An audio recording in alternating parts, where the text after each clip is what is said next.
Bon après-midi. Encore, c'est un privilège d'être parmi vous.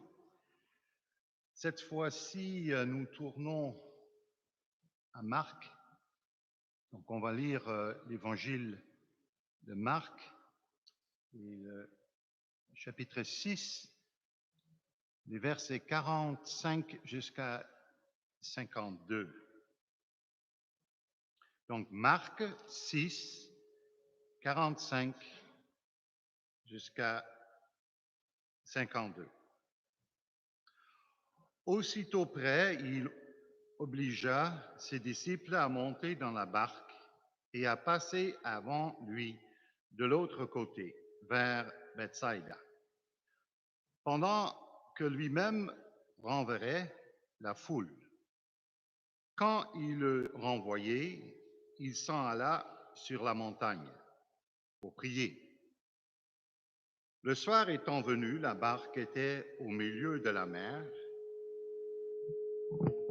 et Jésus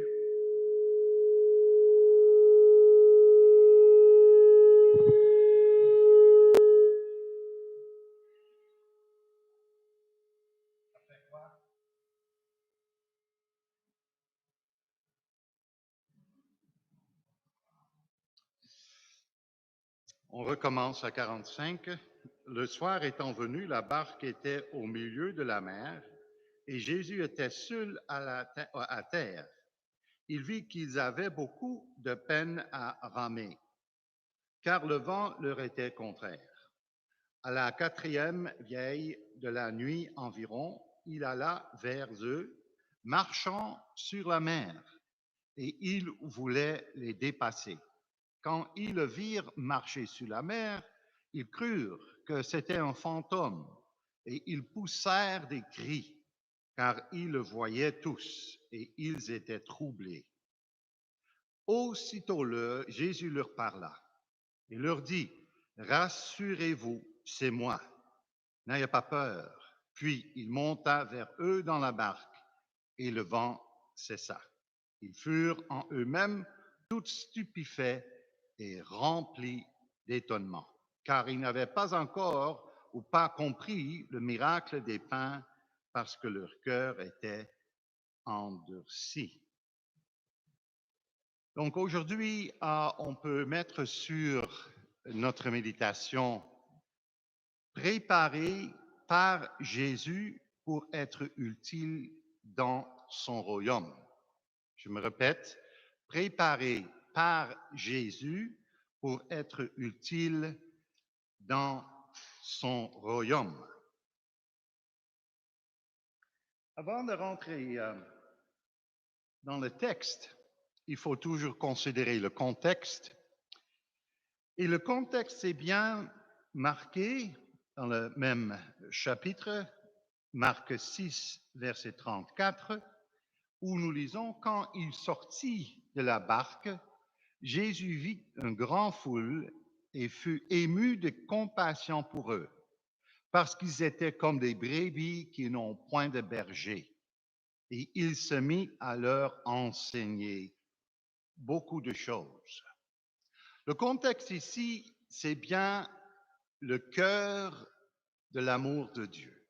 Le contexte ici, c'est bien le cœur de la grâce du Seigneur, qui a vu et qui est en train de voir les brebis dispersées sur les montagnes parce qu'ils étaient sans berger. Et donc, il voulait les enseigner. Et ça, ce qu'il a fait, il les a enseignés beaucoup de choses. De l'autre côté, quand on voit la compassion de Jésus comme le contexte, à la fin de notre texte, il y a quelque chose qui me frappe chaque fois que je lis le passage. Parce que nous voyons ici l'étonnement des disciples après le miracle et de la multiplication des pains et des poissons, et après que Jésus avait marché sur l'eau. Donc, d'un côté, on voit la compassion de Jésus, l'amour de Jésus pour le peuple, ému de compassion pour eux. Et de l'autre côté, on voit les disciples qui n'ont pas vraiment compris ce que Jésus a fait et peut-être ce qui est Jésus. Nous voyons, et ils furent en eux-mêmes tout stupéfaits et remplis d'étonnement. Pourquoi? Donc un contraste entre le désir de Christ d'enseigner et une méconnaissance des disciples, si vous voulez. Pourquoi? Parce qu'ils n'avaient pas compris. Ça veut dire qu'ils ne pouvaient pas comprendre ou avoir un portrait global de ce qu'ils avaient tous vu et vécu avec Jésus. C'était au début de leur ministère avec Jésus et Jésus avec eux. Donc, dans un sens, c'est compréhensible. Mais peut-être ce n'est pas quelque chose qu'il faut laisser et traîner. Ça veut dire que Jésus a dû intervenir pour donner une leçon à eux parce qu'ils n'avaient pas compris ou ils n'avaient pas un portrait global de ce qu'ils avaient tout vu et vécu avec Jésus. Et pourquoi encore? Parce que leur cœur était endurci. Ils avaient des cœurs de durions qui n'étaient pas encore tout à fait illuminés. Cela n'était pas encore entré dans leur cœur, pas encore. C'est quoi? Qu'est-ce qu'il manquait? Une vraie connaissance de l'identité de Jésus et de son œuvre. D'identité de Jésus, de sa nature et de ce qu'il fait. Ils n'ont pas encore compris. Et bien sûr, c'est aussi pour nous aujourd'hui très important. Ça veut dire que si on ne connaît pas l'identité de Jésus, sa nature, et si on ne reconnaît pas ses œuvres comme les œuvres divines de Dieu, on va manquer ce qu'il nous demande à faire dans notre vie quotidienne, mais aussi dans les ministères qu'il nous donne. Alors, c'est la raison pour laquelle Dieu ou Christ était en train de les enseigner, il veut enseigner une leçon aux disciples pour être utile dans son royaume. Alors, de quoi cette histoire part-elle?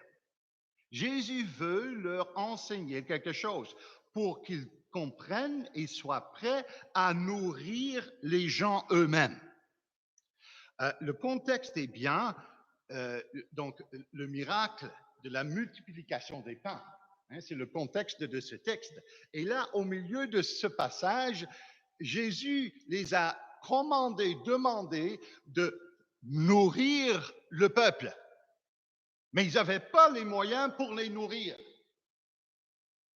Et Jésus alors a pris l'occasion de faire un miracle.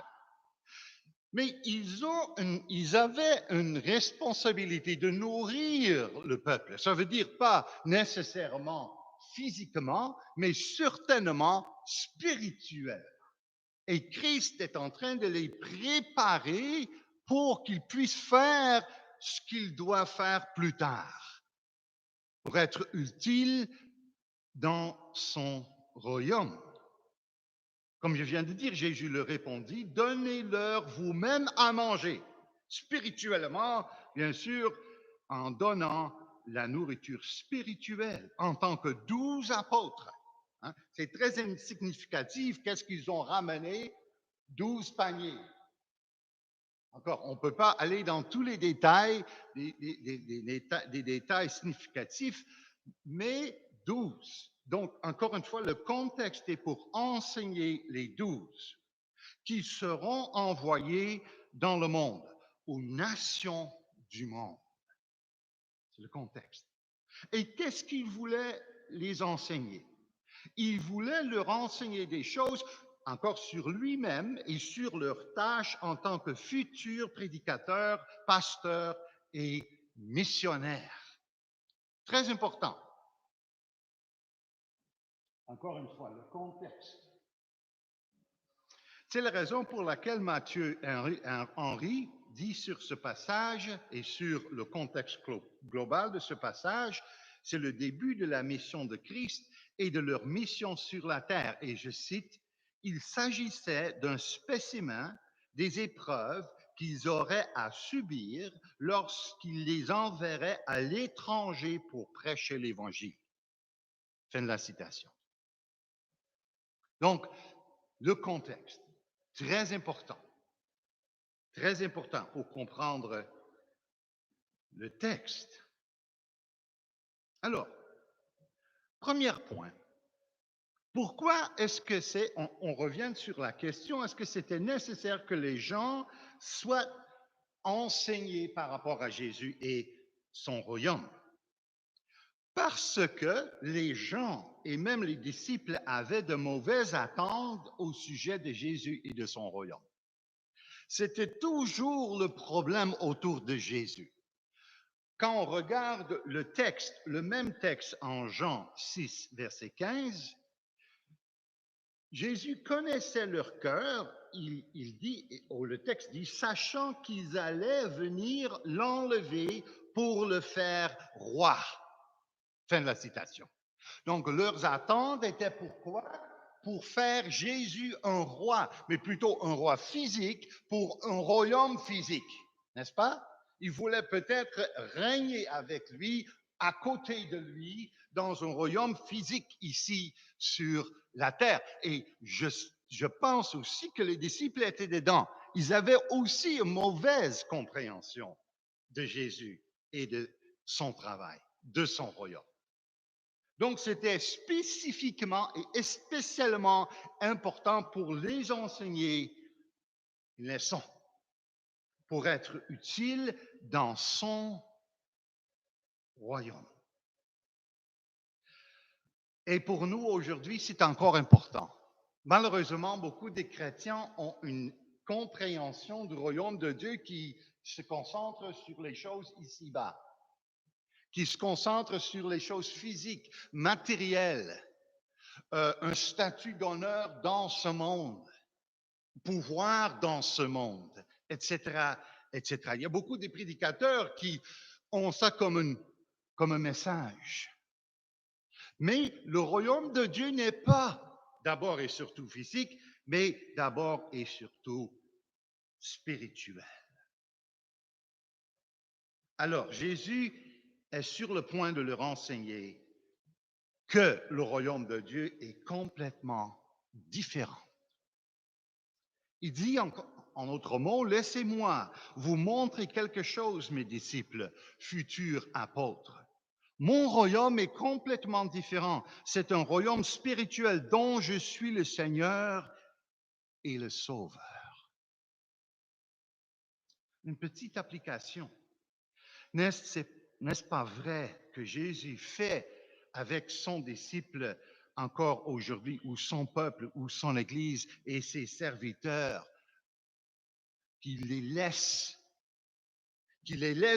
dans leur vocation. Et il les envoie loin et il semble les abandonner à eux-mêmes. Ça, c'est ce qu'on va voir dans ce texte aussi.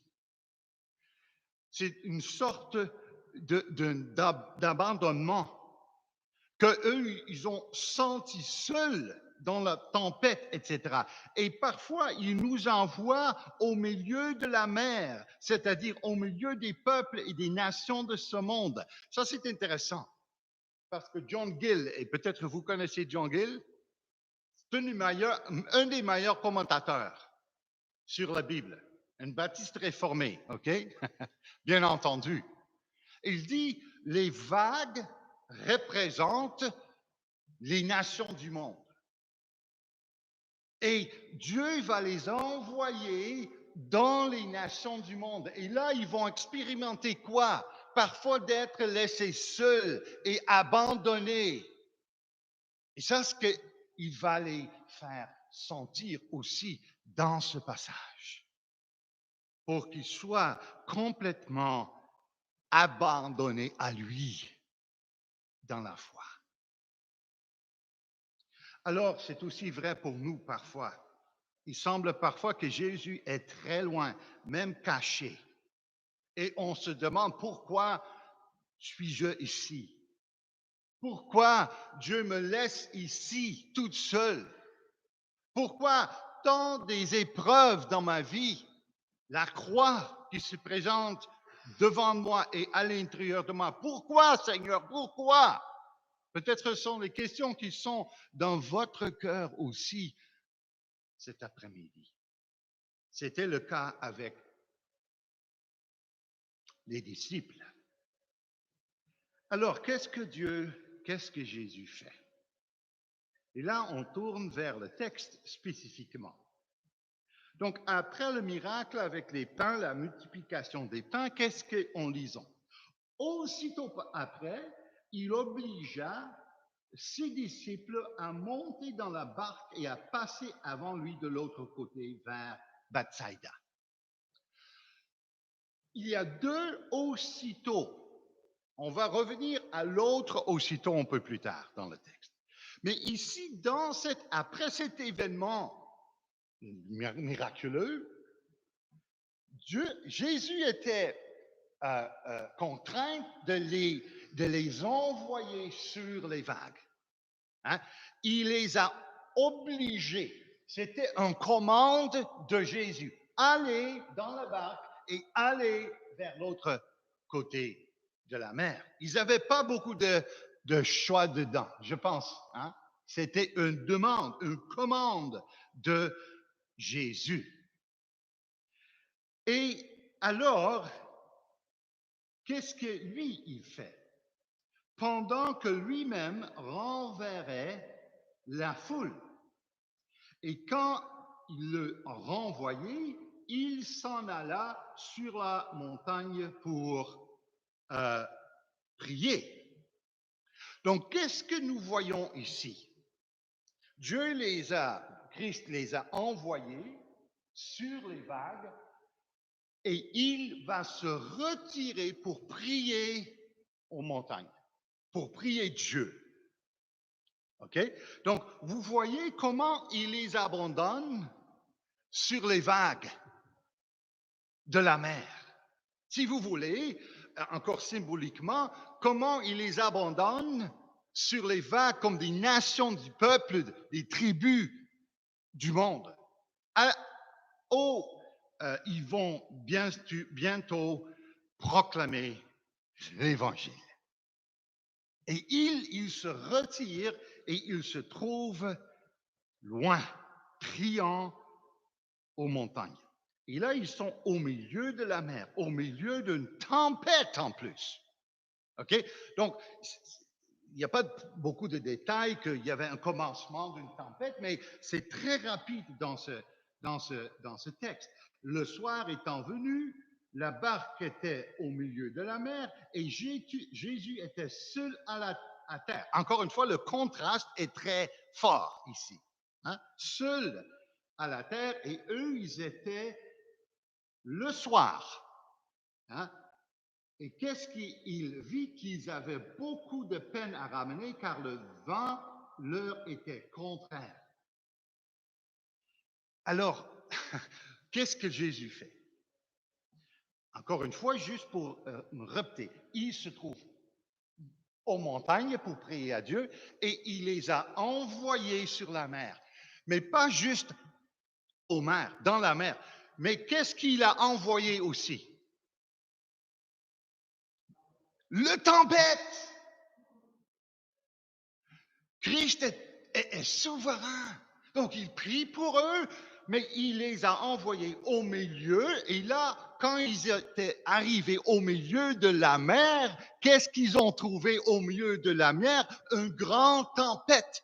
Les vagues qui étaient contre la barque, qui étaient aussi contre leur cœur, parce qu'ici, qu'ils se tourmentaient à ramener. Parfois, frères et sœurs, Dieu nous amène et il nous envoie dans les vagues de ce monde et il s'abandonne, il se retire et il envoie même une tempête, des épreuves, des impossibilités. Donc, Soyez pas surpris dans le ministère, peut-être en tant que chrétien aussi, mais en tant que prédicateur, en tant que pasteur, en tant que ministère, que votre vie soit plein de tempêtes et de difficultés, des épreuves. Ça, c'est la leçon. Au beau milieu d'un peuple, les nations du monde, peut-être même ici à Montréal, même dans une tempête, peut-être, et on semble être seul. Même Jésus semble être si loin.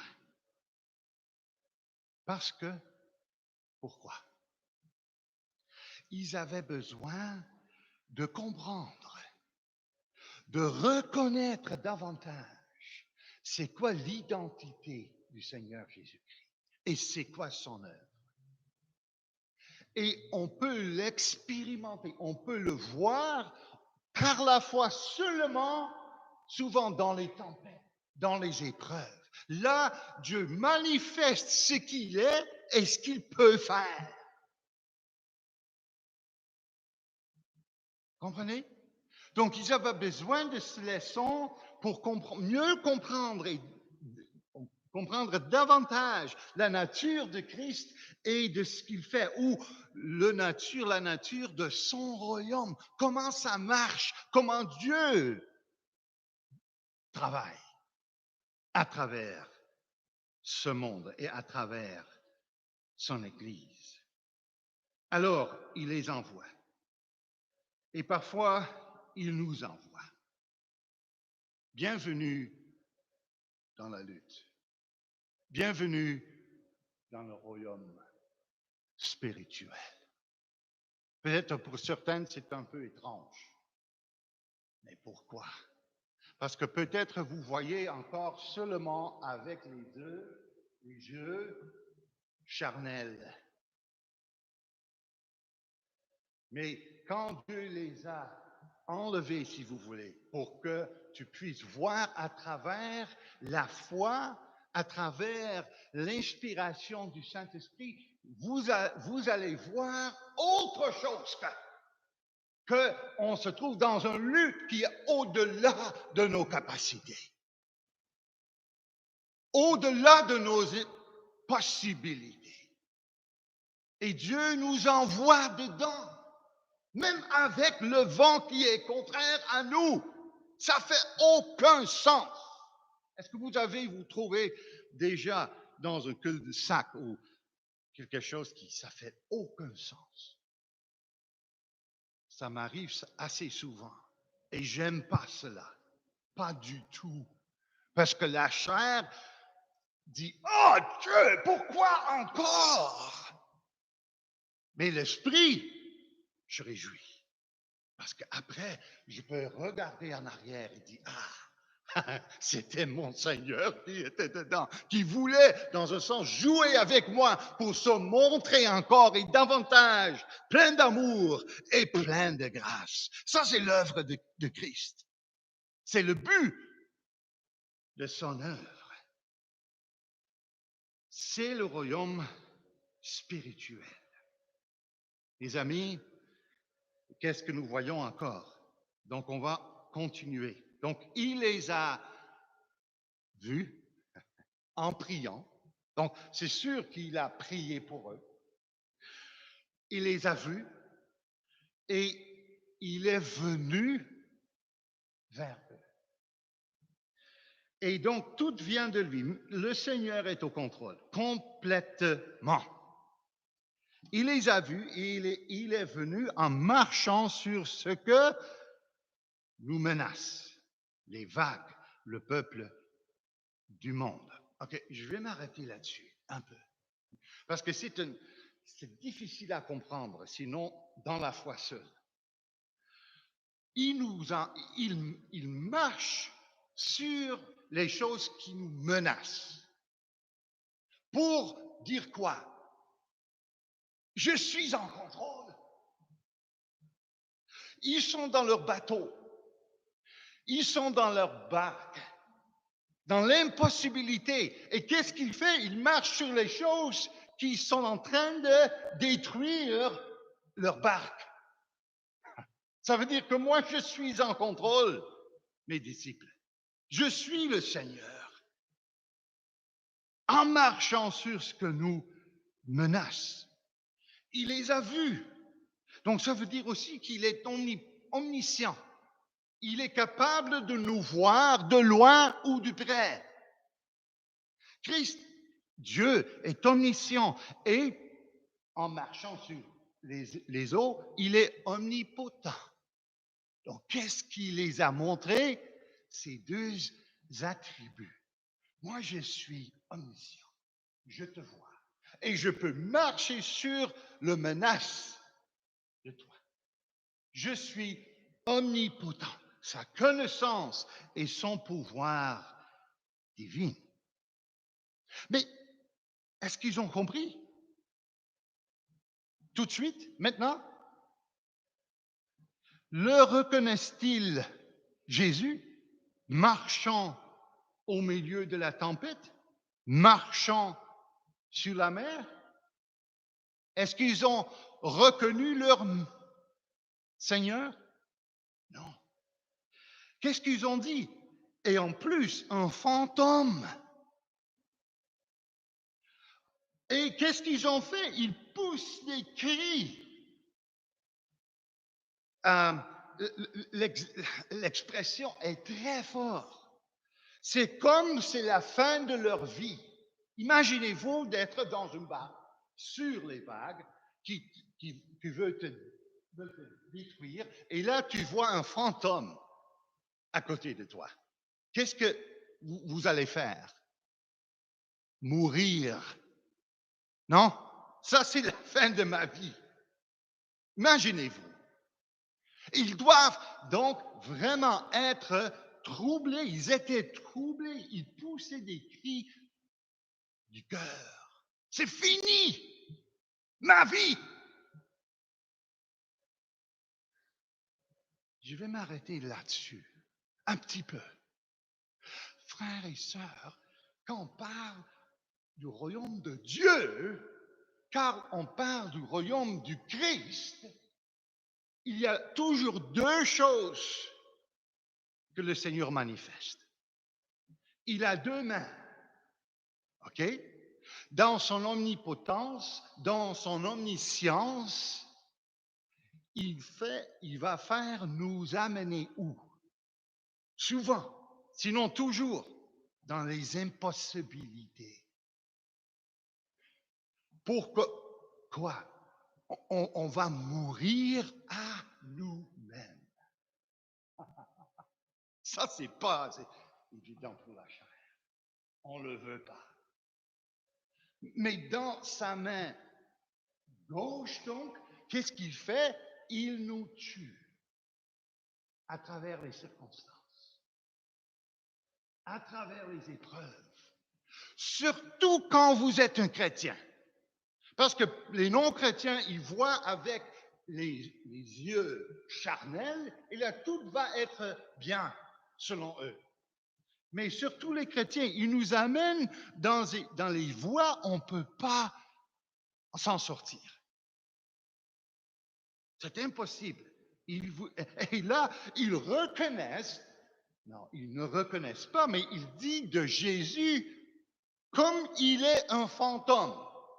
Donc parfois, on prend l'œuvre de Dieu pour le contraire.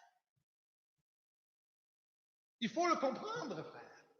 Parfois, ça ne va pas bien dans notre vie, mais il faut reconnaître que notre Seigneur est souverain, il est toujours en contrôle, même les choses mauvaises qui sont importantes pour nous, pour qu'on puisse quoi?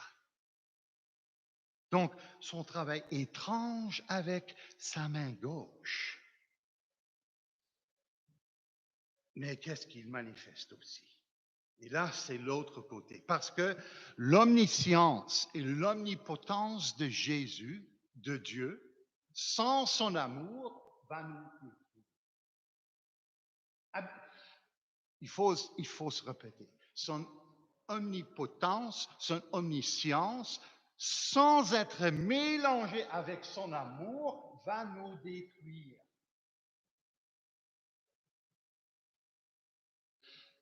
mais il est aussi souverain dans sa grâce. Et là, on va aller plus loin. Mais il a aussi une main droite. Luther l'appelle son œuvre propre. Et c'est bien le but de toutes ses œuvres. De toutes ses œuvres. Son œuvre, sa main droite. Donc, on recule. Il a prié pour eux dans sa grâce. Il les a vus et il est venu. Mais qu'est-ce qu'on lisons dans le verset 50? Et là, c'est l'autre aussitôt. On pourrait donc diviser ce passage entre les deux aussitôt, verset 50. OK? Aussitôt, Jésus leur parla. C'était aussi nécessaire que l'autre aussitôt. Comprenez-vous? Les épreuves, le tempête, etc. Mais là, à l'intérieur du tempête, l'œil du tempête, on trouve quoi? Le calme. Et c'est la même chose pour les chrétiens aujourd'hui, pour les travailleurs dans son royaume. Au milieu de tempête, on trouve Jésus qui se révèle. Et qu'est-ce qu'il fait? Mais lui aussitôt leur parla et leur dit. Frères et sœurs, c'est son amour. C'est sa grâce. C'est sa grâce. Là, il ouvre sa bouche. C'est son œuvre propre. Et au milieu de cette impossibilité, il fait une voix. Et c'est lui-même, cette voix. C'est par sa parole de grâce seuls qui seront aussi confortés, finalement sauvés et préparés pour la mission ici, dans son royaume spirituel. Est-ce que vous avez entendu les deux paroles? Ça s'arrête jamais, par exemple. Pas juste une fois. Ça se répète jusqu'à la fin. Parce qu'il faut qu'on vit par la foi seule. Dans la parole seule. Dans Jésus-Christ seul. Dans son œuvre seul. Et qu'est-ce qu'il dit? Rassurez-vous. Rassurez-vous, prenez courage, c'est moi, n'ayez point peur. Ça fait aucun sens. Honnêtement, naturellement parlant, un fantôme, au milieu d'une tempête, il poussait des cris de la mort. Et là, il se révèle, il dit, n'ayez pas peur. Frères et sœurs, est-ce que vous avez entendu cette voix aussi dans votre vie? N'ayez pas peur.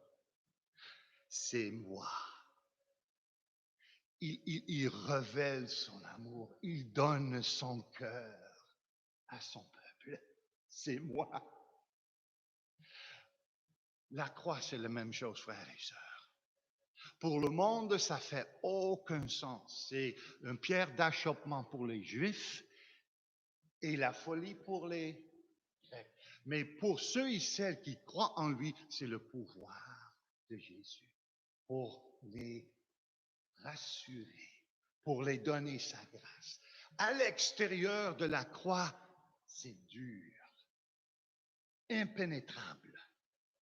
Mais à l'intérieur, Dieu montre son amour, sa grâce. Oh, quelle joie! Quelle joie! Et qu'est-ce qu'il fait? Il se charge de la situation et il la règle. Hein? Une autre chose, et c'est très profond, frères et sœurs. Jésus n'est pas un sauveur qui est loin, qui a un livre qu'on doit suivre. Non, non. Jésus, qu'est-ce qu'il fait? Il se rend dans notre barque, où nous sommes. Et là, c'est une œuvre substitutive. Ça veut dire que, et là, c'est vraiment profond parce que qu'est-ce qu'il a dit et est en train de faire, est en train de dire, moi, vos vagues, toi, ma paix. Vous comprenez? Moi, le tonnerre de Dieu contre vos péchés, et toi, mon amour, ma grâce. C'est l'œuvre substitutive de Jésus-Christ. Et ce n'est pas une fois, non, c'est tout au long de notre vie jusqu'à la fin pour qu'on puisse reconnaître son identité comme homme, comme Dieu, mais aussi son travail pour nous et pour son royaume. C'est profond, mais c'est réconfortant. Comment Dieu aussi est bon. Et qu'est-ce que le résultat? Et le vent cessa. Seulement quand Jésus s'embarque. Quand Jésus, il se trouve aussi avec ses disciples. Dans l'avant, tout est calme, tout est paisible. Oh oui, sa parole de pouvoir, mais aussi sa parole d'amour et de grâce. Quelques mots à la fin. Et ils furent stupéfaits en eux-mêmes au-delà de toute mesure, car ils n'avaient pas compris au sujet des pains, mais leur cœur était endurci. Une question à vous. Comment est votre cœur maintenant? Comment peut-être vous vous trouvez dans une situation très difficile? Ça veut dire que où est Jésus? Je peux vous assurer qu'il est jamais loin. Il continue de prier, il continue de te voir, et à un moment donné, le moment exact où tu auras besoin de sa présence, il va rentrer dans ta barque. Et il va cesser le tempête. Et il va se monter et montrer comme c'est moi. Ça, c'est une réconfort. Alors, je vous exhorte, encore une fois, de ne pas être trop découragé. Je sais c'est quoi l'œuvre du royaume de Dieu ici à Montréal. C'est un peu comme ça partout. Les vagues, les tempêtes. Pourquoi je suis ici? Soyez encouragés que Jésus, il te voit. Il prie pour toi et pour ton ministère. Et au moment précis, le moment où il a choisi, il va se présenter à toi. Mais c'est seulement par la foi qu'on puisse l'expérimenter. Contraire au monde. Alors, maintenant vous êtes prêts, peut-être, à les nourrir. Êtes-vous prêts à les nourrir? Car vous avez été nourris et réconfortés par lui. Est-ce que vous êtes réconfortés par lui cet après-midi? Maintenant, vous êtes prêts à servir dans son royaume et à ne plus vous fier sur votre propre force et sur vos propres ressources. Fini. Jamais. Il ne donne pas son honneur aux personnes, à la personne, mais seulement à Jésus.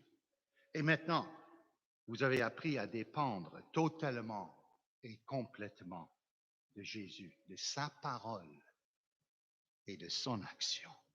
Que Dieu soit avec vous. Amen.